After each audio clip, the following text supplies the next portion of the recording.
मैं अनीता नीलेश पाटिल, गांव सिरसाड़ सांकली, तहसील यावतमाल, जिला जलगांव। गुरुजी, मेरा बेटा भाविक 3 साल का है। 27 जुलाई 2023 को उसको एक बीमारी हो गई जिसका इलाज पूरे भारत में नहीं और देश विदेश में नहीं है, जिसको GBS कहते हैं। उस बीमारी में शरीर की नसें बंद हो जाती है, चलना फिरना बंद हो जाता है, व्यक्ति का शरीर काम करना बंद कर देता है, वो पड़ा पड़ा ही समाप्त हो जाता है। इस बीमारी का इलाज ना तो इंडिया में है ना बाहर है।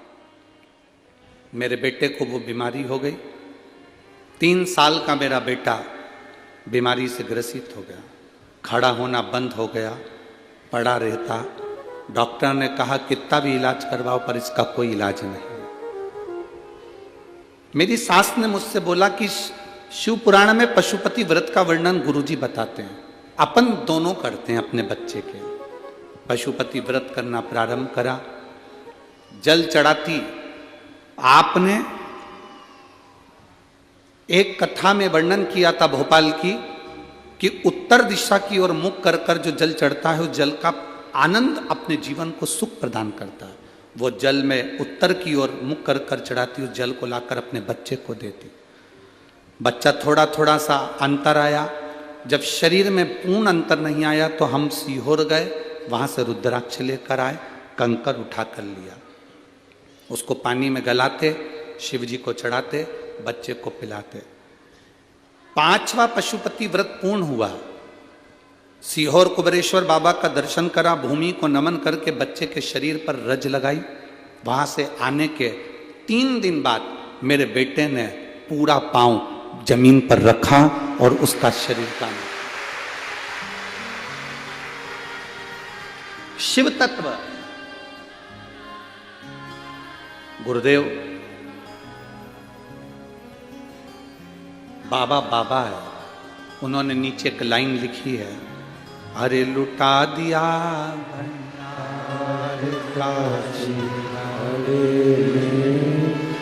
कर दिया माला शिव तत्व इसी को कहते हैं। शंकर ओघड़ी है। उस माँ ने लिखा, मेरा बच्चे को जो बीमारी हुई थी, बीमारी ऐसी है कि उसका इलाज ना तो भारत में है ना विदेश में, देश विदेश में कहीं इलाज नहीं। नसें धीरे धीरे धीरे धीरे बंद हो गई, शरीर काम करना बंद कर दिया।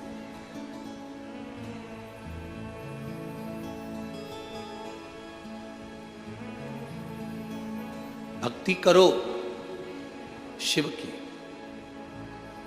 हमसे लोग कहते हैं गुरुजी ये शिव पुराण है, हम कहते हैं ये शिव पुराण नहीं है।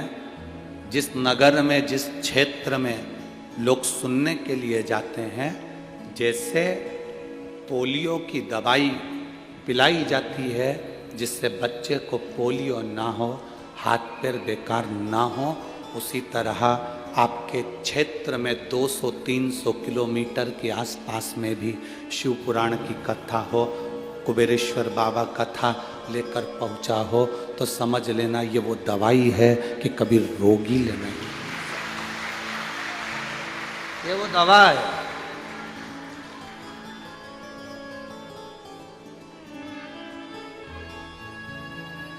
आप में से कई माता और कई भाई ऐसे हैं जो बिना कुर्सी के नहीं रह सकते, घर पे बिना कुर्सी के नहीं बैठ सकते, पर कथा में 3 घंटा बिना कुर्सी के बैठते हैं, चलकर भी आते हैं और बिना कुर्सी के बैठते भी। जब तुम्हारा शरीर इतना काम नहीं करता कि तुम बिना कुर्सी के नहीं रह सकते, जरा विचार करना कि तुम 3, 4, 5 घंटा बिना कुर्सी के कैसे बैठ सकते हो।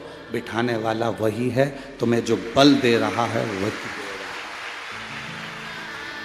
उसके सिवा कोई नहीं। अकाल मृत्यु वो मरे जो काम करे चंडाल का, और काल उसका क्या बिगाड़े जो भक्त हो महाकाल का।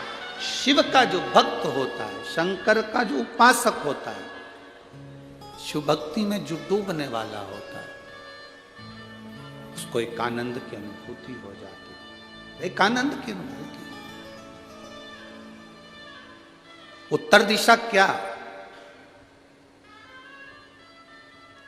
उत्तर दिशा में ऐसा क्या है कि शंकर जी का चढ़ा हुआ जल उत्तर दिशा में जा रहा है और वो उत्तर दिशा का जल भी हमारे जीवन को कल्याण कर रहा है।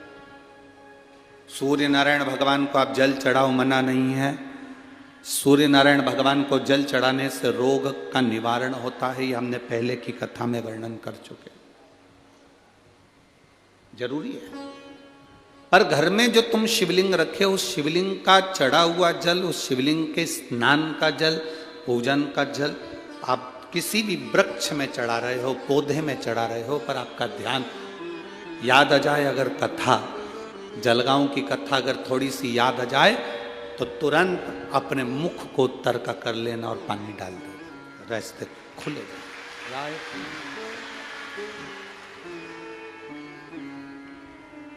किसी ने प्रश्न किया, गुरुजी ये बताओ कि शंकर जी पे चढ़ाने से, जल चढ़ाने से हमारे काम सफल कैसे होने लगे? हम तो पहले इतने पंडितों को पत्रिका दिखाए, ज्योतिषों के यहाँ गए, हमने ये पूजन कराई, हमने वो पूजन कराई, हमने वहाँ गए, लोगों ने कहा वहाँ जाकर ये वाली पूजन कराओ, किसी ने कहा वो वाली पूजन कराओ, हमने दुनिया की सारी पूजन करा ली। पर जब से शिव पुराण की कथा लोग सुनना चालू करे, तब से लोग भटकना छोड़ दिए। केवल दुख आता है तो शंकर याद आता है, तकलीफ आती है तो एक लोटा जल याद आता है, ज्यादा दुख आता है तो श्री शिवाय नमस्तुभ्यम याद आता है। लोग लोटा भर के शिव जी के मंदिर जाने लगे। शंकर की पूजन में ऐसा क्या है? हम उनसे कहते हैं कुछ नहीं है। जो तुम जल शंकर जी पे चढ़ाते हो, कहीं पर भी खड़े होकर चढ़ा रहे हो, वो जल उत्तर में जा रहा है। उत्तर में जा रहा है मतलब तुम्हारा रास्ता उत्तर दिशा में अगर जल जाता है तो तुम्हारा रास्ता खुल जाता है, ये निश्चित है। वो जो जल तुम समर्पित कर रहे हो वो उत्तर दिशा में जा रहा है, उससे तुम्हारी राहें खुल रही, उससे तुम्हारी राहें खुल रही।